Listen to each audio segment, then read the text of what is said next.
몸의 속량을 간절히 기다리면서 주님과 함께 동행하는 사랑하는 주님의 아들, 딸들이 이 시간도 주님 앞에 나왔습니다. 하나님, 우리 예배를 받아주시고 사랑하는 모든 성도들을 만나주시고 어깨에 무거운 짐들을 벗겨 주옵소서. 성령 안에서 자유함을 얻게 하시고 그리스도의 피로 죄 사함과 온전한 죄의 자유를 누리게 하여 주옵소서.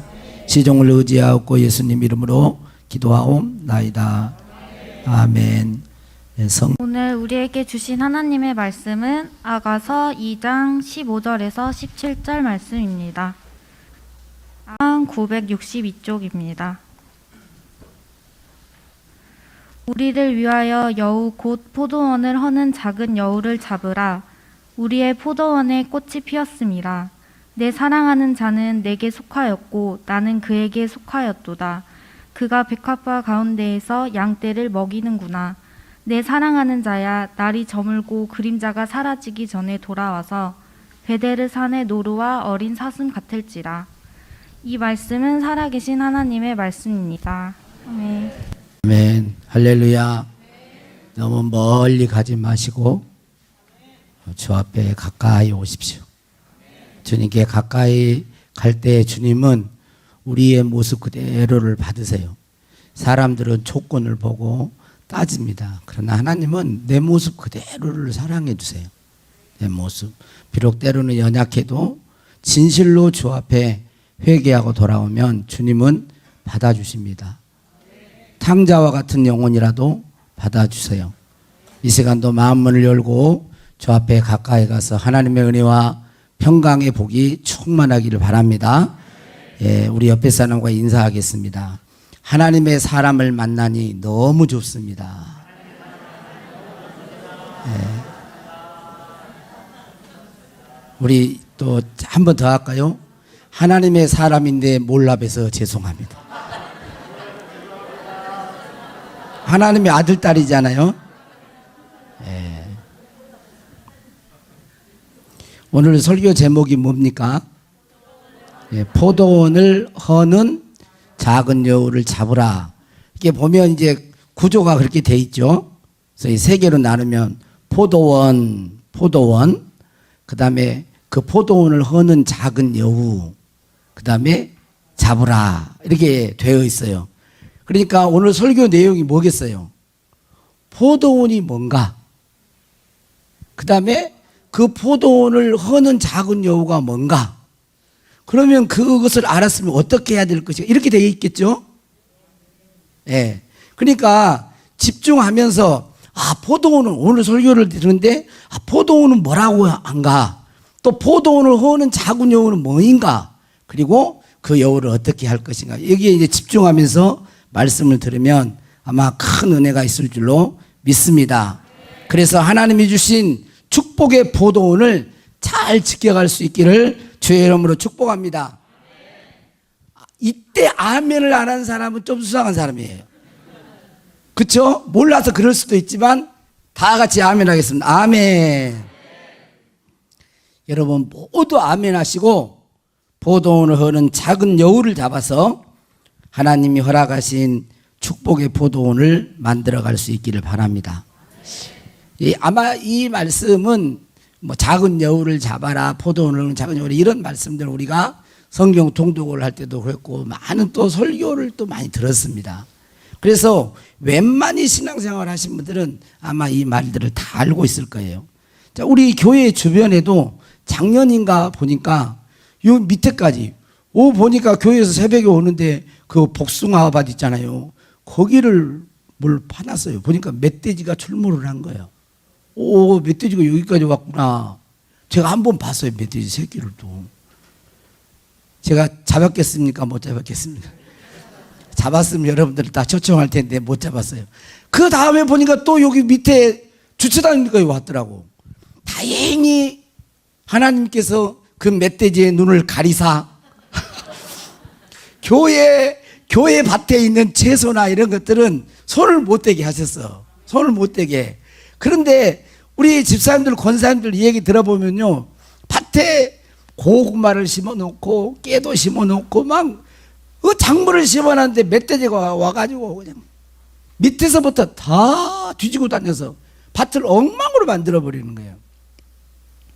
또 고라니들이 나와가지고 다 잎을 갉아먹고, 우리나라는 지금 멧돼지와 고라니 이런 것들이지만 팔레스틴 지역에서는 포도 농사를 많이 짓거든요. 이스라엘은 포도 농사를 많이 지는데, 이 포도 농사를 지을 때 농부가 열심히 포도를 위해서, 포도 열매를 맺기 위해서 거름도 주고 가꾸고 막 하는데, 꽃이 피려고 딱 할 때, 꽃이 피려고 할 때 여우들이 나타나가지고 포도원 밭에 들어와가지고 열매를 따먹는 게 아니라, 이 열매가 포도송에 열매가 맺었으면 하나 따먹으면 나머지는 수확할 수가 있잖아요. 그런데 그런 게 아니라 꽃이 피려고 할 때, 꽃이 피어야 열매를 맺잖아요. 그런데 나무를 다 갉아먹어 버리는 거예요. 그리고 포도밭을 쑥대밭으로 만들고 다 엉망진창으로 만들어 버립니다. 이 작은 여우를 잡으라는 거예요. 작은 여우를. 그런데 이 작은 여우는 삼손이, 여러분 삼손도 보면 그 여우들이 있죠. 여우 뒤에 꼬리에다가 불을 붙여가지고 막 하잖아요. 그만큼 많다라는 거예요, 그게. 그런데 이 작은 여우는 야행성이에요. 저녁에 오는 거예요, 저녁에. 저녁에 와가지고 몰래, 작은 여우니까 잘 보이지도 않아. 나무 뒤에 딱 숨어 있다가 가가지고 딱 그러는 거예요. 그러니까 이 작은 여우를, 포도는 작은 여우를 잡으라고. 그래야 포도 농사가 잘 되고 가정이 행복하고 이렇게 할 거 아니에요? 그런 지금 말씀인 것입니다.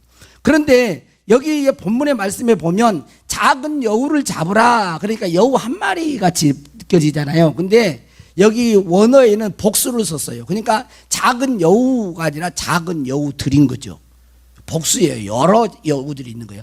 그 다음에 포도원이라, 포도원을, 그러니까 또 단수로 되어 있으니까 포도원이 한 밭 이렇게만 되어 있는 것처럼 보이지만 거기는 복수를 썼어요. 이게 포도원들이 되는 거예요. 포도원이 하나만 있는 게 아니라 여러 포도원이 있다라고 볼 수가 있습니다. 그러면 첫째, 포도원은 뭘까요? 포도원은 첫째, 우리 마음이에요. 포도원은 뭐라고요? 그렇죠? 제가 오늘 포도원이 뭔가를 지금 이야기한다 그랬잖아요. 에? 포도원은 우리 마음이에요. 여러분의 마음이 포도원이에요. 하나님의 축복이 여러분 마음속에 부어지기를 바랍니다. 할렐루야. 우리 마음은 그냥 마음이 아니에요. 예수님이 거하시는 마음인 거예요.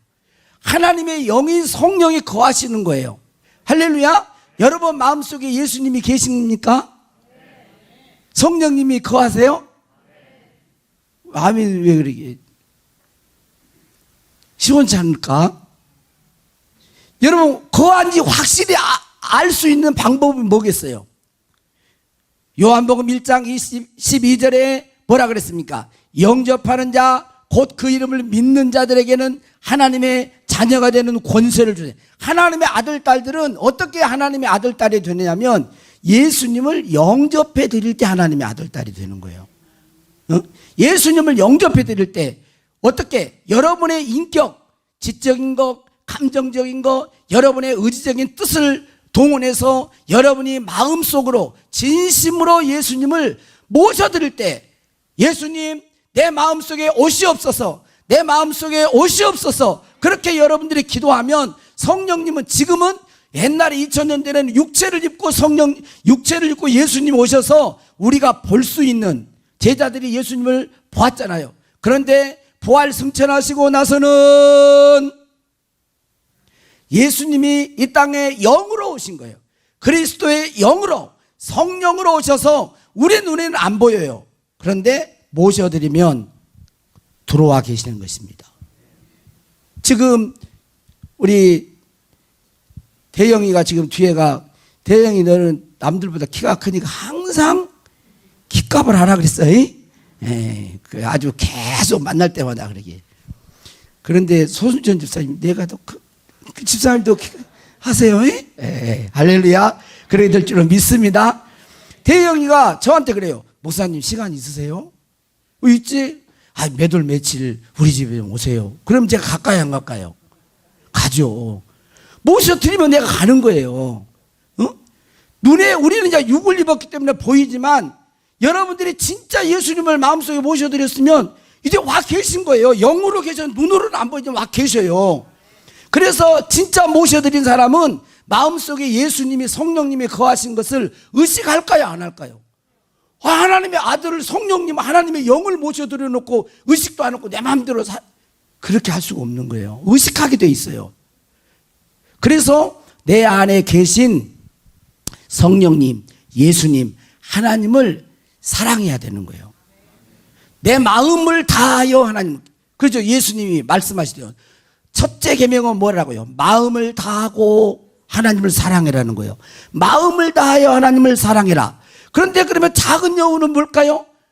마음을 다하여 하나님을 사랑하려고 하는데 사랑하지 못하게 하는 것이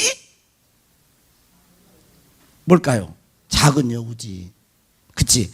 포도 농사를 했는데 꽃이 피어서 포도송인가 연그러서 참 보기 좋게 이렇게 열매를 맺어야 되는데 열매를 맺지 못하고 신앙의 열매를 맺지 못하게 하는 나무를 갉아먹는 그것이 작은 여우인 거예요. 내 마음이 포도밭인데 내 마음이 예수님께서 이 마음으로 하나님을 사랑하려고 하는데 이 사랑을 못하게 하는 거, 이게 뭐냐면 작은 여우인 거예요. 작은 여우는 뭘까요? 많은 이야기를 할 수가 있지만 정리를 간단하게 정리하면 습관적인 죄예요. 습관적으로 짓는 죄는 영적으로 작은 여우인 거예요. 습관적으로 짓는 죄는 작은 여우예요. 우리가 죄사함을 받았어도 예수 믿고 예수님의 피로 죄사함을 받았어도 죄사함을 받았다고 죄가 다 떠나버리는 건 아닙니다. 죄성이라고 하는 것이 찌꺼기가 남아있어요. 그래서 죄가 자꾸 충동합니다. 욕심대로 살아라, 네 마음대로. 그렇게 계속 죄가 충동을 해요. 그런데 대부분의 사람들은 죄를 지을 때 한 가지 이상 계속 반복적인 죄를 계속 반복적으로 지어요. 한 가지에서 서너 가지 죄를 계속 습관적으로 반복합니다. 습관적으로 죄를 놓고 또 회개하죠. 안 진다고 합니다. 어떤 사람은 하루 갑니다. 그리고 또 죄 짓습니다. 어떤 사람은 아침에 해가지고 저녁에 오후에 또 죄 짓어요. 조금 간 사람은 일주일 갑니다. 일주일. 주일날 예배 드리러 가가지고 월요일부터 토요일까지, 금요일까지 잘하다가 토요일날 딱 죄를 짓고 또 주 앞에 와서 석자 해가지고 또 주일날 또 은혜 받고 또 살다가 일주일. 어떤 사람은 한 달 가고 어떤 사람은 1년 이렇게 가는 거예요. 습관적인 죄가요, 무서운 거예요. 그런데 이 죄는 하나님과 나 사이를 갈라놓아요. 이사야 59장 2절에 보면 너희 죄가 너희와 하나님 사이를 갈라놓았다 그랬어요. 그러니까 죄가 있으면 지금 여기는 투명하지만 만약에 여기가 막이 이렇게 돼 있다면 제가 여러분을 볼 수 없죠. 습관적인 죄를 지으면 어떤 현상이 일어나는 줄 아세요? 하나님이 잘 안 계시는 것 같아요. 안 보여요. 하나님이 안 보여. 계신데 없는 것처럼 사는 거예요. 하나님의 은혜가 안 느껴져요. 응? 믿음이 반토막 나버려. 하나님이 나를 사랑하신다고 했는데도 그 사랑이 안 느껴져요. 응? 하나님이 세상을 이처럼 사랑하사 독생자를 주셨으니 이는 저를 믿는 자마다 멸망하지 않고 영생을. 이렇게 성경의 핵심 구절 중에 핵심 구절, 성경을 딱 한 구절로 말하라 그러면 하나님이 세상을 이처럼, 요한복음 3장 16절 이렇게 말을 해도 독생자를 주셔서 우리를 멸망하지 않고 구원했다 해도 이게 뭔 소리야 이러고 있어요. 왜냐하면 그런 분들은 대부분 영적으로 어두움 가운데 지금 있는 거예요. 죄는 믿음을 파산시킵니다. 깨트려요. 마음을 다하여 하나님을 사랑하지 못하게 합니다. 이게 작은 여우예요. 작은 여우. 여기다 조금 덧붙이면 뭐라고 말할 수 있냐면 타협과 방심이 또 작은 여우인 거예요. 타협과 방심. 뭐냐면 하나님의 뜻대로 하나님은 어떻게 사랑하라 그러죠? 마음을 다하고 뜻을 다하고 성품을 다하고 목숨을 다하여 생명을 다하여 하나님을 사랑하라고 합니다. 그런데 거기에 자꾸 뭐를 하냐면 자, 눈을 떠봐요. 여러분들의 몸이 좀 무거울지라도 어깨를 한번 펴봅시다. 자, 이렇게 펼 때는 할렐루야 한번 펴보세요. 예. 예. 여러분들이 토요일 날은 제가 대부분은 이제 다 그러는 거지 않지만 토요일 날은 조금 여러분들과 영이 더 가까워져 있어요. 그러니까 제가 제 몸으로 그걸 감지를 합니다. 느낍니다. 이 머리나 몸이나 이런 걸 통해서 마음으로 느껴요. 자, 내가 슬픈 일을 많이 경험한 사람들은 내가 경험을 했다 그럽시다. 그러면 슬픔 가운데 있는 사람들의 마음을 읽을 수 있을까요? 없을까요? 읽어요. 왜냐하면 마음은 내가 슬픔을 경험해 봤기 때문에 슬픈 마음이 있는 사람은 금방 압니다. 이게 알아져요. 이게 좀 몸이 무거울지라도 시간에는 그렇게 하시기를 바랍니다. 그래서 이 타협은 뭐냐면 알아요. 이게 죄인 줄 알아. 들었는데도 알아. 그런데 받아들이는 거예요. 예를 들자면 지난주에 그 악한 말 하지 말라. 딱 나오려는데 악한 말 딱 나오려고 그랬어요. 근데 하지 말아야 되잖아요. 근데 악한 말 나오는데 이럴 때 안 하면 언제? 그러면서 딱 이걸 받아들여 버리는 거예요. 악한 모양이라도 버리라고 그랬는데 악한 모양이 나오려고 하는데 아이고 이렇게 한 사람 누가 보겠어? 이러면서 또 딱 받아들여요. 이게 타협은 뭐냐면 이게 죄인 줄 알아. 하나님이 싫어한 줄 알면서도 내가 용납해 드리는 거예요. 방심은 뭐냐면 잘 모르는 거예요. 영적으로 잠자는 거예요. 영적으로 잠자는 거. 영적으로 잠자면요 도둑이 들어와요. 이 도둑이 성경의 요한복음 10장에는 보면 도둑이 마귀라고 그랬어요. 옛날에 우리 집에 보면은 보통 집이 있고 집 안방 밖에 집 안방 문을 열고 딱 나가면 그 안방 앞에가 뭐가 있어요? 마루가 있잖아요. 마루. 그 마루에 우리 집 어릴 때도 제가 마루가 있었는데 그 마루 밑에가 닭을 키워서 닭을. 그게 왜 마루 밑에다 지금 생각해 보면 왜 마루 밑에다 닭을 키웠는가 모르겠어요. 닭똥 냄새도 나고 그러는데 근데 닭을 이렇게 키우는데 저녁이 되면 닭이 우리 들어오고 또 나가면 문 열어주면 나가고 그러는데 어느 날 갑자기 잠을 자고 있는데 아버님이 소리를 지르면서 문을 팍 열고 나가는 거예요. 나중에 다 알았는데 잠을 깊이 곤히 자고 있는데 닭 도둑놈이 온 거예요.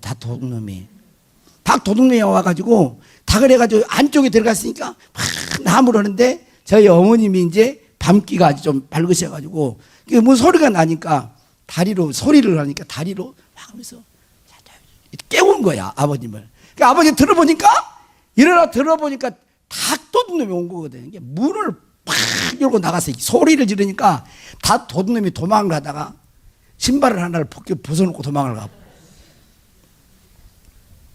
그 얘기를 제가 나중에 들었어요. 저녁에 온 거예요. 저녁에 도둑놈이 오는 거예요. 이게 방심할 때 들어오는 거예요. 그러니까 습관적인 죄가 작은 여우인데 방심하고 타협을 하면 이게 쏙 들어와서요 내 심령을 확 뒤집어 놓습니다. 그리고 주님을 사랑하지 못하도록 마음을 자꾸 나누게 하는 거예요. 이 작은 여우를 잡아야 돼요. 할렐루야. 여러분 습관적인 죄는 밖에 있는 게 아닙니다. 안에서 역사를 해요. 여러분 안에 끊임없이 계속 공격하면서 또 넘어뜨리고 또 있으면 또 넘어뜨리고 하는 그런 습관적으로 짓는 죄. 3살 버릇이 8까지 가는. 그건 세상 사람들이 말이요. 그렇게 가면 안 돼. 그래서 요한복음 10장 10절에는 뭐라 그래요? 도둑이 오는 것은 뭐예요? 영적 마귀가 도둑이에요. 도둑이 오는 것은 도둑질해. 하나님의 것을 다 도둑질해가. 그 다음에 죽이고 멸망시켜요. 도둑을 받아들이면 재산 다 잃어버리잖아요. 잘못하다가 칼을 찔러 죽기도 해요. 영적인 도둑의 문을 열어놓으면 죽는 거예요, 영혼이. 그런데 반면에 예수님은 내가 온 것은 양으로 생명을 얻게 하고 더 풍성히 얻게 하려는 것이라 그러면서 나는 11절에 11절까지 이야기를 한 것 같은데, 나는 선한 목자라. 선한 목자는 양들을 위하여 목숨을 버린다 그랬어요. 예수님은 선한 목자라 양들을 위해서 자기 목숨을 그 십자가에 내어줌 아닙니까? 뭐하러 도둑에게 문을 열어주면서 그렇게 날, 옛날에 그 영성을 위하라는 그 목사님은 그 노래를 잘 종종 부르더라. 예수 사랑하신 분을요, 예수 사랑하심을 그렇게 안 부르고 날 잡아 잡수, 날 잡아, 그런다는 거예요. 교인들이 마귀에게 나 좀 잡아먹으세요. 그런 법이 어디 있어요? 근데 우리들의 삶이잖아. 우리들의 삶이 그러고 있어요. 안타까운 일이죠. 여러분, 에덴 동산에 뱀이 들어온 거예요. 사탄이 들어온 거예요. 에덴 동산을 지키고 경작해야 될 아담과 하와를 범죄케 함으로 에덴에서 쫓겨나서 추방했잖아요.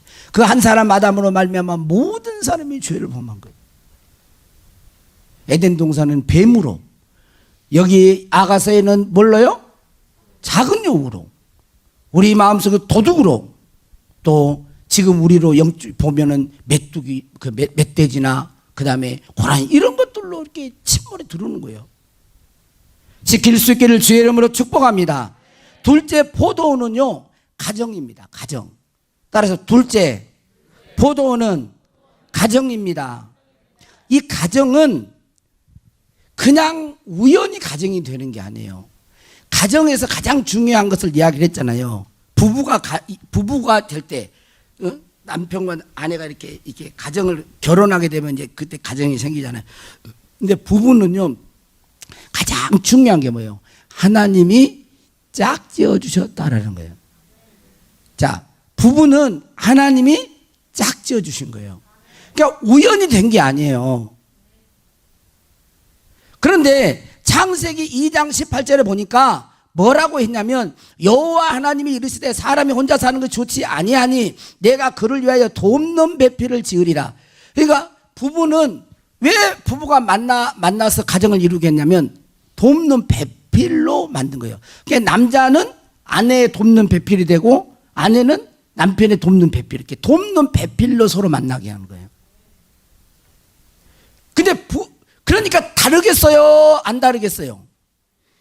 달라요. 돕는 배필이기 때문에 다른 거예요. 똑같으면 돕는 배필이 안 되지. 응? 나도 피아노를 잘 쳐버리고 또 아내도 피아노를 잘 쳐버리고 그러면 어떻게 되겠어요? 응?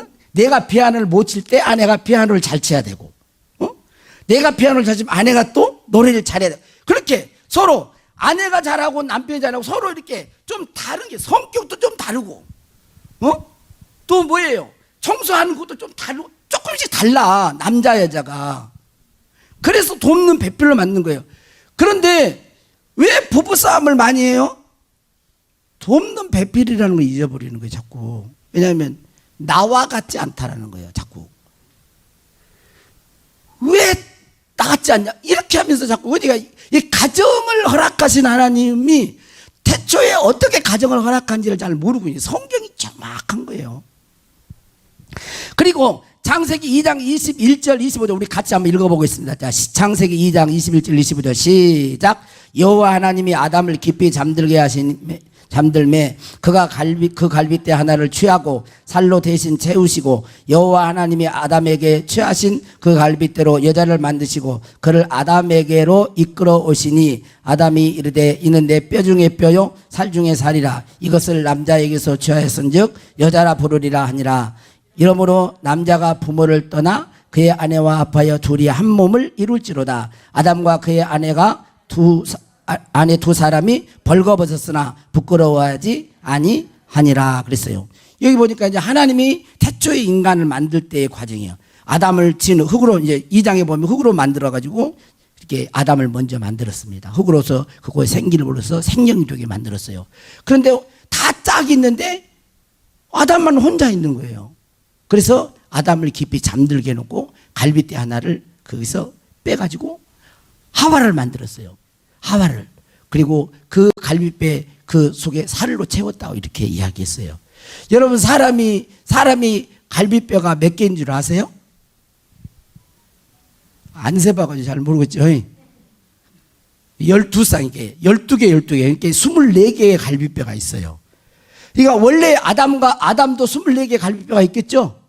근데 그 갈빗뼈를 하나를 쫙 빼가지고 하와를 만들었다고 했어. 인격체를 만든 거예요. 자, 물론 영적인 그 의미가 많이 있지만, 자, 그러면 지금 남자들은 갈빗뼈가 몇 개 있을까요? 23개? 아담 갈빗뼈를 빼가지고, 원래 갈빗뼈가 4개인데 하나를 쫙 빼가지고 여자를 만들었으니까 남자 갈빗뼈는 몇 개 있을까? 24개요, 24개. 아담 갈빗뼈를 뺐다고 해서 남자 갈빗뼈가 23개만 있겠어요? 24개라니까. 남자도 24개, 여자도 24개예요. 자, 왜 그러게 보세요. 자, 예를 들어서 이제 다른 사람 말고 제가 어떤 총각이 그래야 되네. 어떤 총각이 공장에서 일을 하다가 손가락 하나 탁 부주의 안전사고 때문에 잘려 나갔어요. 그러면 지금 손가락이 몇 개예요? 이 남자는 9개밖에 없잖아요. 그런데 이 청년이 좋은 그 신부감을 만나가지고 결혼에 가정을 하는데 떡두꺼비 같은 아들을 하나 딱 낳았어. 그럼 손가락이 몇 개가 되어 나올까요? 9개? 그래 안 하는 거예요. 그렇게 안 돼. 10개가 되어 나오는 거예요. 잘라졌다고 해서 자기 자식을 낳는데 9개만 이렇게 안 된다니까. 그러니까 남자도 24개. 뭐 이게 별로 신기한 건 아닌데. 자, 그런데 여기서 중요한 건 뭐예요? 하나님이 이 여자를 아담에게로 이끌어 왔다라는 게 중요해요. 이렇게 만나게 하신 거예요. 그러니까 아담이 이 여자 하와를 보고는 여자라 하리라. 하와를 보고는 내 뼈 중에 뼈요, 내 살 중에 살. 고육이 맞잖아요. 자기 뼈를 빼서 만들었으니까. 그러니까 이 말은 뭐예요? 당신은 나요. 그 소리잖아. 당신은 나요, 나는 당신이요. 그 소리거든. 한 몸을 이루라. 부모를 떠나서 한 몸을 이루라. 이게 이제 가정. 그래서 예수님께서도 마태복음 19장 4절 6절에서 한번 읽어봐요. 마태복음 19장 4절 6절. 자, 같이 읽어봅시다. 시작. 예수께서 대답하여 이르시되 사람을 지으신 이가 본래 그들을 남자와 여자로 지으시고 말씀하시기를 그러므로 사람이 그 부모를 떠나서 아내와 합하여 그 둘이 한 몸이 될지니라 하신 것을 읽지 못하였느냐. 그런즉 이제 둘이 아니요 한 몸이니 그러므로 하나님이 짝 지어주신 것을 사람이 나누지 못할. 하나님이 짝 지어주신 걸 그렇게 나오죠. 부부는 하나님이 짝 지어야 되는 거예요. 근데 여기 그냥 한번 봐보세요. 저 봐보세요. 예수께서 대답하여 이르시되 사람을 지으시니 누굴까요? 하나님이시죠. 태초에 인간을 만드신 게 사람을 지으시니 하나님이시죠. 창조주 하나님. 근데 그 창조주 하나님이 본래 그들을 뭐요? 남자와 여자요. 이게 가정에서 아주 중요합니다. 남자와 여자가 있는 거예요. 하나님 창조. 근데 지금 마지막 때 말세가 되어지면 뭐가 돼 이제? 남자 여자의 구분이 없어져. 자꾸. 이게 하나님의 창조 원리들이 이런 걸 깨뜨리는 거예요. 그래서 동성애를 합법화 이런 쪽으로 나가는 거예요. 그러니까 남자도 없고 여자도 없고 이렇게. 그게 하나님의 정면 이런 것들에 또 이상 도전이 되는 거죠. 그러니까 이런 것을 보면요. 하나님이 인간을 만드시고 가정을 어떻게 만드시고 어떻게 해야 되는 걸 정확히 성경을 가르쳐줘요. 남자와 여자를 만드신 거예요. 그래서 그 남자와 여자가 그 부모를 떠나서 한 몸을 이루는 거예요. 한 몸. 한 몸은 몸이 하나가 돼야 되는 거예요. 정신적으로도 하나가 돼야 돼요. 몸과 마음이 하나가 돼야지. 그게 가정인 거지. 그리고 이것을 하나님이 짝지어 주셨다라고 믿고 최선을 다해서 하나님이 원하는 그 말씀대로 살아가는 것. 만약에 이 가정의 원리를 깨잖아요. 그러면 뭐가 오겠어요? 고통이 오는 거예요. 자기의 고통과 환난이 와요. 응? 그래서 16절에 뭐라고 하고 있습니까? 내 사랑하는 자는 내게 속하였고 나는 그에게 속하였도다 그랬어요. 내 사랑하는 자는 내게 속하였고 나는 그에게 속하였도다. 내가 그에게 속했다. 아내는 남편에게, 남편은 아내에게 속했다. 그렇게 속했다라는 말은 뭘까요? 내가 나를 주장하지 않겠다는 것입니다. 나는 당신을 섬기는 자로 살겠습니다 라는 고백이에요. 가만히 한번 봐보세요. 부부의 트러블이 있고 부부의 갈등이 있고 다 가만히 보세요. 그러면 왜 부부의 갈등이 자꾸 있어요? 내가 나를 주장하려고 하니까, 자꾸 자기를 주장하니까, 나 그러니까 거기 트러블이 있는 거예요. 나는 사랑하는 자는 내게 속하였고 나는 당신에게 속했다. 이런 고백으로 살면 어떻게 될까요? 가정이 한 몸이 되는 거예요. 인간관계의 대부분의 문제는 뭐냐면 섬김을 받으려 하기 때문에 그래요. 예수님이 마가복음 10장 45절에 마가복음 10장 45절에 뭐라 그랬어요? 인자가 온 것은 섬김을 받으려 함이 아니라 도리어 섬기려 하고 자기 목숨을 많은 사람의 대속물로 주려 합니다. 그러니까 예수님이 이 땅에 오신 것은 자기가 섬김 받으러, 예수님은 섬김 받을 수 있는 분이죠. 하나님이시니까. 하나님도 이 땅에 우리를 섬기러 오셨다는 거예요. 근데 섬기는데 섬김의 끝이 뭐예요? 자기 목숨을 대속물로, 십자가에 자기 목숨을 주기까지 우리를 섬기러 오셨다는 거예요. 아니, 예수님을 주여 부르잖아요, 우리가. 근데 예수님을 따라가는 제자라고 하면서 우리는 예수님도 우리를 섬겨주러 오셨고 섬기는 자로 이 땅에 종으로 사셨는데 우리는 섬김을 받으려고 해. 가정에서 서로 섬김을 받으려고 해. 그러니까 관계가 자꾸 틀어지는 거예요. 섬기는 자로 살 수 있기를 주의 이름으로 축복합니다. 그럴 때 우리는 가정을 지킬 수 있어요. 가정을 허는 여우들이 많아요. 어떤 목사님이 초창기에 사모님하고 좀 많이 다퉜답니다. 근데 이 목사님 집안은 어떤 집안이냐면 자기 어머님이, 목사님 어머님이 걸레까지 삶을 아시겠죠? 이게 수건을 삶고 속옷을 삶은 게 아니라 걸레를 삶아가지고 이게 그분 표현에 의하면 자기 집 걸레는 다른 사람 집 속옷보다 더 깨끗하대요. 이게 얼마나 청결을 그렇게 살았겠어요. 그런데 결혼을 하니까 그런 목사님 밑에서 사모님이 얼마나 청소를 열심히 했겠어요. 청소를 하고 떼로 닦고 막 그랬겠어요. 그런데도 목사님 눈에는 양이 차요, 안 차요? 안 차는 거예요. 더럽게 느껴지는 거예요. 그러니까 자꾸 잔소리도 할 수 없고 그러니까 이제는 목사님이 손수 가서 설거지를 하고 그 속옷도 빨고 막 걸레도 삶고 막. 근데 이게 기분 좋아서 했겠어요? 기분이 안 좋으니까 얼굴이 빼가지고 막 하셨을 거 아니에요. 초창기를 그럴 때. 근데 그걸 바라보고 있는 사모님이 아이고 내가 일 안 하니까 죽겠다 그러겠습니까? 목사님 기분 좋아서 한 것도 아니고 얼굴이 표정이 안 좋아가지고 막 청소를 하고 막 이리 찌르고 막 하고 있는데 그거 바라보고 있는 사모님도 속이 안 좋아.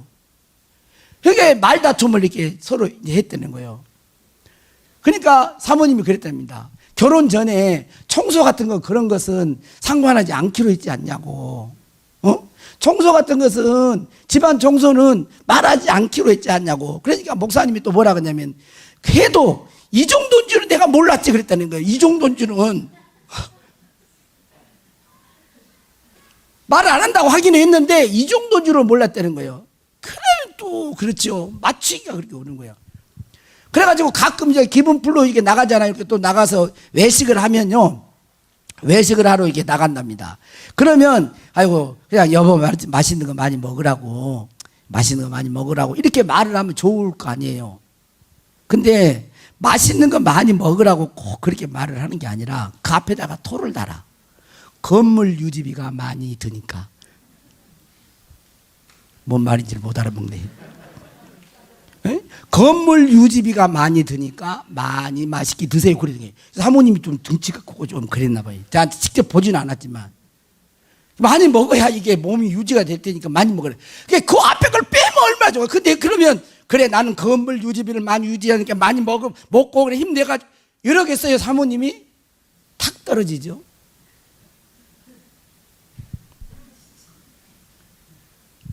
그런 목사님 안 만나기 다행이죠.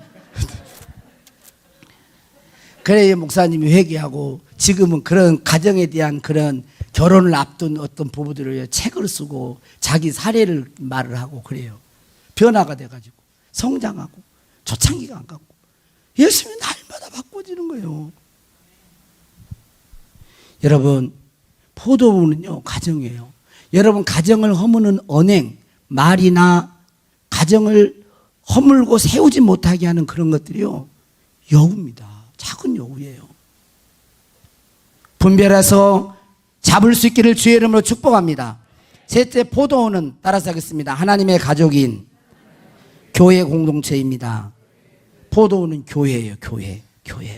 제가 얼마 전에 우리 박재용 집사님 가정에서 예배를 이제 진리 목장 예배를 드리면서 시편 128편에 있는 말씀을 이야기하면서 제가 하나님이 복을 받을 수 있는 비결에 대해서 세 가지를 말했어요. 첫 번째는 하나님 중심. 따라서 하나님 중심, 목회자 중심, 교회 중심.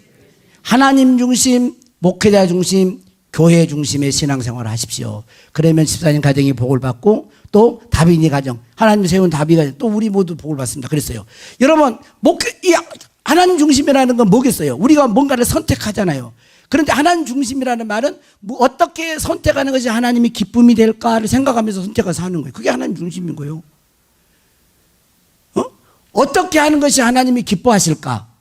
여러분 무엇인가를 선택할 때 그렇게 해서 하나님이 기뻐하시는 것을 선택하며 따라갈 수 있기를 바랍니다. 목회자 중심이라는 말은 뭔 말이냐면 무조건 목사 말을 들으라 말이 아니에요. 목회자 중심은 무조건 목사 말을 들으라 그 말이 아닙니다. 오해하시면 안 돼요. 목사가 말을 해도 그 말이 하나님 편에서 하나님 말씀과 일치하는가를 봐야 되겠죠. 분별해야 됩니다. 잘못된 그런 목사라고 무조건 받아들이는 게 아닙니다. 목회자 중심이라고 무조건 목사 말을 들으라 그런 말이 아니에요. 첫째 뭐냐면 목회자 중심이라는 말은 뭐냐면 하나님이 저 목사를 어떤 하나님의 사명이 있어서 이 교회에 보냈다고 믿는 거예요. 여러분들이 우리 집사님들 기도할 때 주의 사자, 하나님의 사자 뭐 이렇게 말을 하지요. 여러분 사자라는 말을 쓰죠. 하나님의 사자. 근데 하나님이 보내는 호랑이 사자 이런 거 이거 그거 아니요. 사자 그 사자가 아니라고. 보낼 사자요. 사명이 있어서 보낸 하나님의 뜻과 목적이 있어서 보낸 거예요. 지금 보면은 둔덕교회는 하나님의 특별한 목적이 있어서 이 교회에 저를 최종으로 사자를 보낸 거죠. 그걸 여러분들이 인정하고 받아들이면서 이 목회자가 말을 할 때에 하나님의 뜻과 반대되는 것은 아니지만 말씀과 일치하고 교회의 덕을 세우고 하나님께 영광이 되는 것을라면 여러분들이 협력하고 마음을 모두어서 잘 목회하실 수 있도록. 목회는 손양훈 목사 비전을 이루는 게 아닙니다. 야망을 성취하는 게 아니에요. 하나님의 비전을 받아서 그 비전을 이루어가는 거예요. 그러니까 내게 아니라 나도 하나님의 비전을 이루고 여러분도 같이 공유해서 하나님의 비전을 이루어가는 거예요.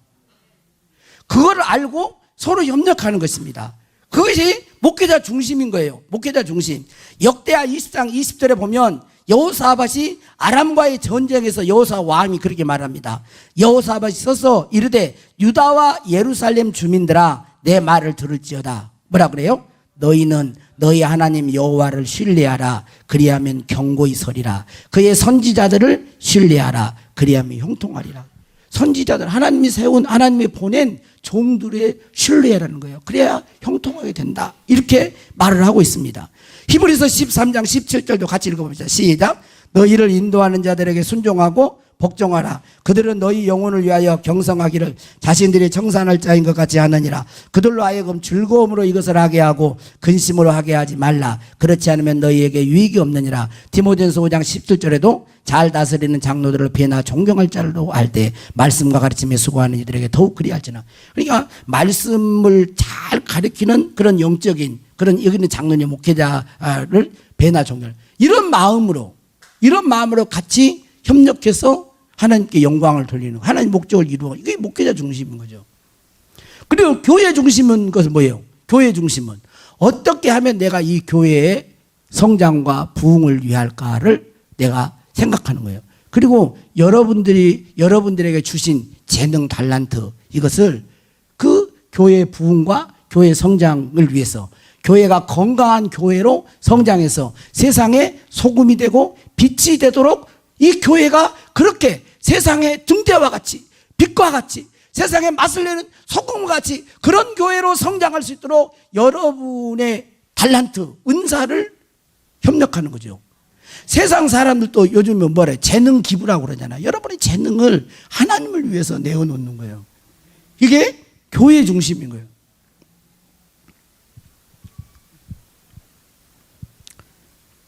이게 교회 중심인 것입니다. 그런데 이런 역사를 이루지 못하게 하는 것이 작은 여우예요. 여기에는 시기와 질투가 있고 교만한 마음이 있고 다른 교우들을 업신여기는 마음이 있고 남을 속이려고 하는 이런 것들이 있어요. 그 안에는 죄가 있습니다.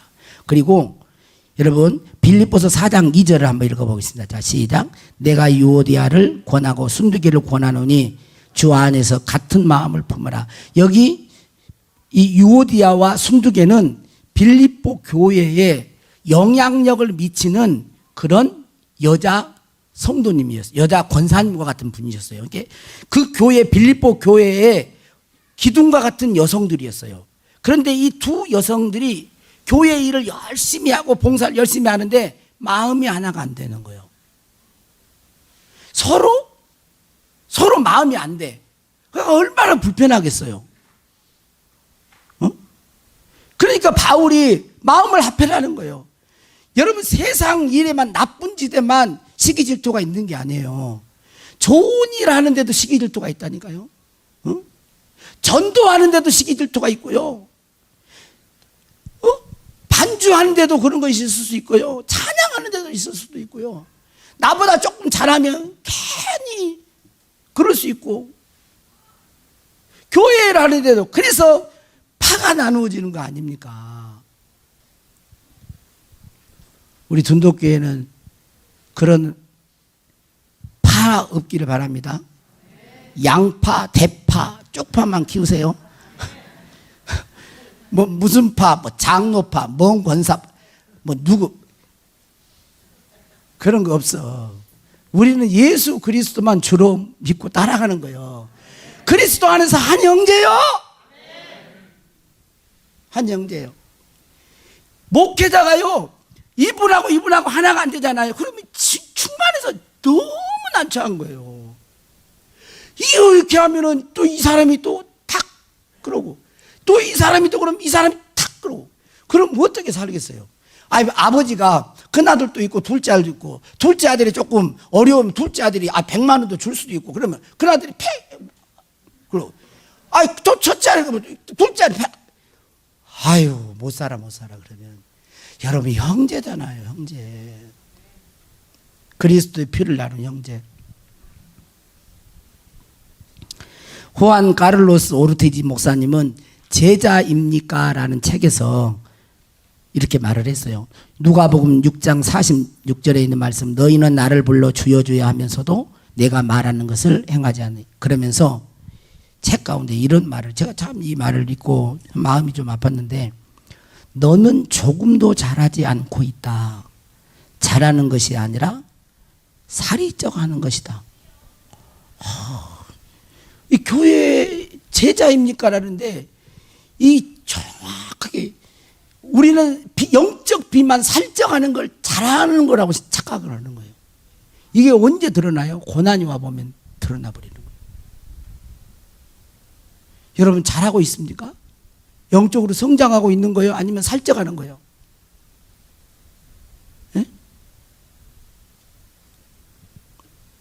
유진 피터슨 목사님 이런 말 했습니다. 우리의 신앙의 모습이 관광객 같다.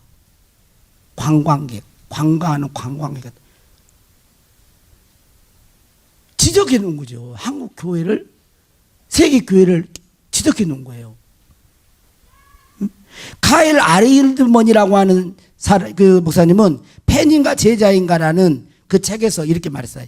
제일 첫 번째 딱 표지를 딱 넣으면 예수님의 관심사는 신앙의 연수가 아니라, 따라서 합시다, 헌신의 깊이다. 헌신의 깊이다. 많은 사람이 신앙의 연주를 자랑합니다. 직분을 자랑합니다. 그런데 장로입니다. 오래전 있어요. 몇십 년 다 했어요. 우리 교회는 장로님이 없으니까 그냥 마음껏 해도 되겠네. 예?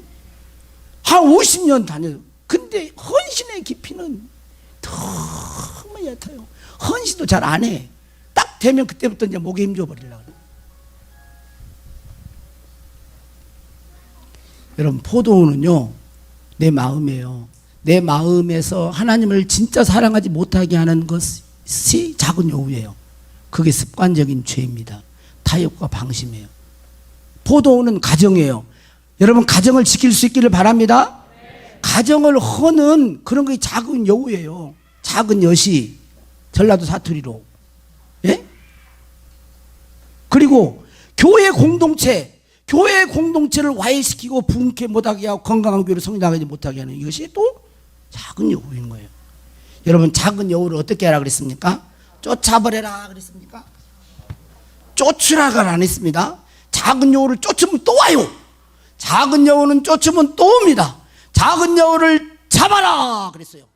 뒤에가 생략되어 있지만 제가 쓰다면 잡아서 죽여버려라 그러고 싶어. 잡아서 죽여라 그래야 돼. 쫓아버리면 또 온다니까. 참새 쫓으면 또 오잖아요. 왜 그래? 휘릭 나라고 다시 오잖아. 쫓으라고 안 했어요. 여기 보면 작은 여우를 잡아라. 포도원을 허는 작은 여우를 잡아라. 할렐루야. 그래서 하나님이 축복으로 주신 그런 포도원을 잘 지켜나갈 수 있기를 주의 이름으로 축복합니다. 하나님을 위하여 우리 찬양하겠습니다.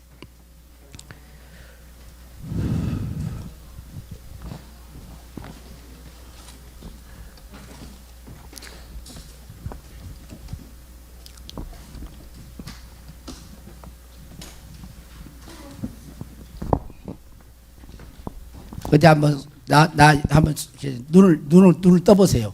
오늘 설교 말씀이 꼭 나들으라고 한 것 같습니다. 손 한번 들어봐요. 뭐 똑바로 들어, 똑바로. 그러면 나는 안 듣고 그럼 든 사람이 정상인 거요. 앉은 사람 뭐예요? 앉는 사람 다 그렇게 하고 있어요? 다시 해야 되겠네. 다시로. 여러분, 설교는요 다 나들으라고 한 소리인 거예요. 여러분들만 들으라고 하겠어요? 저도 저 들으라고 한 거예요. 그렇게 하시길 바랍니다. 그리고 회개한 자는 복이 있습니다. 하나님을 위하여 같이 하겠습니다.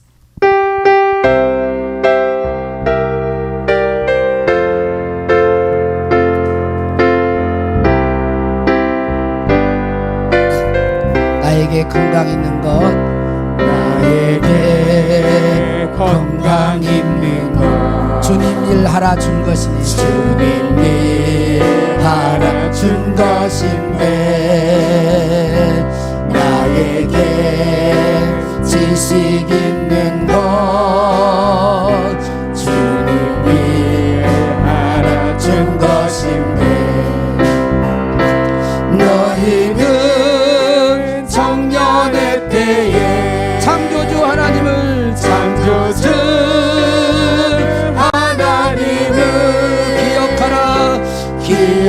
기억하라 말씀하신 하나님, 왜 잊었는가. 금보다 귀한 세월 나를 위해 무엇 했느냐. 예수님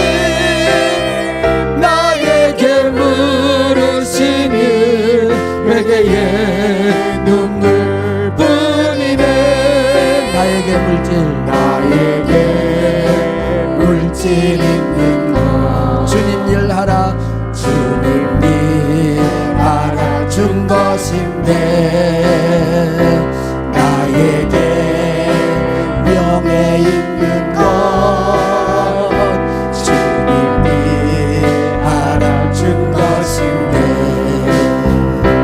재물과 하나님을 겸하여 섬기지 못하리라 말씀하신 하나님 왜 잊었는가 썩을 것 위해서는 썩을 것 위해서 수많은 시간을 쓰면서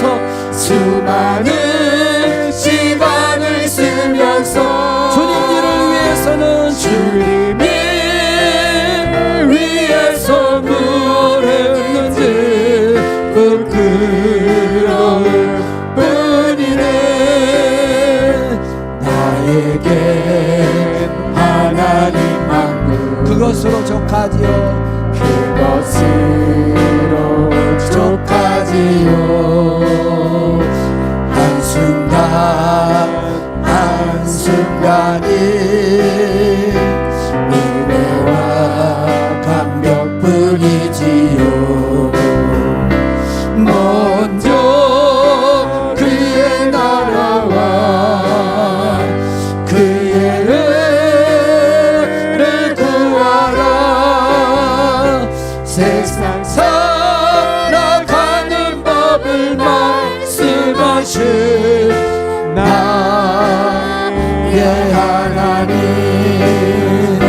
지금의 나 된 것을 주님의 크신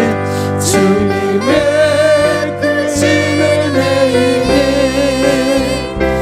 일할 수 있을 때 힘써 일하라 하나님을 위하여 다같이 잠깐 눈을 감고 기도하겠습니다. 하나님이 여러분에게 건강을 주신 것은 주님 일 하라고 준 것입니다. 건강한 몸 가지고 죄짓지 말고 주님 일 하십시오. 여러분에게 지식 준 것도 물질을 준 것도 명예가 있는 것도 다 주님의 영광을 위해 살도록 그렇게 하신 거예요. 하나님, 내가 하나님의 아들, 딸이 되었으니 이제 지금부터라도 우리의 남은 생을 하나님을 위해서 헌신하며 주의 일을 하며 살겠습니다. 하나님 건강 주시고 물질도 재능도 명예도 가정도 세워주시고 또 교회도 부흥케 해주시고 내 심령도 주님을 더 사랑할 수 있도록 도와주옵소서. 그렇게 살지 못하게 하는 작은 여우를 잡아버리게 해주시고 틈을 주지 않게 하시고 예수 이름으로 대적하게 도와주시고 우리 모든 성도들이 승리하게 하여 주시옵소서. 축복하고 예수님의 이름으로 기도하옵나이다. 아멘.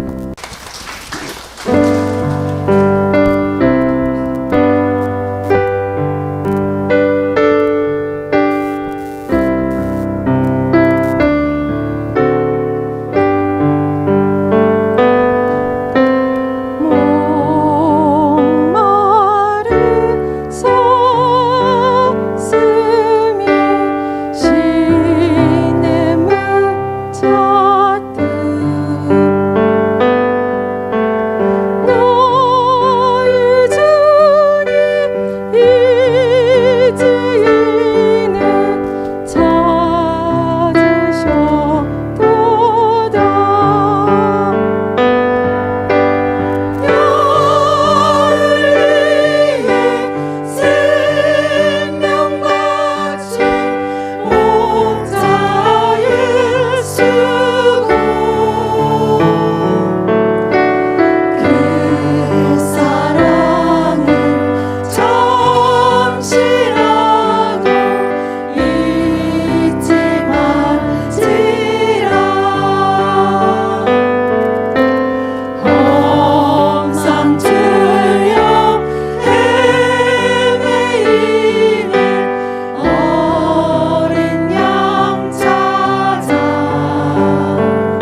것이라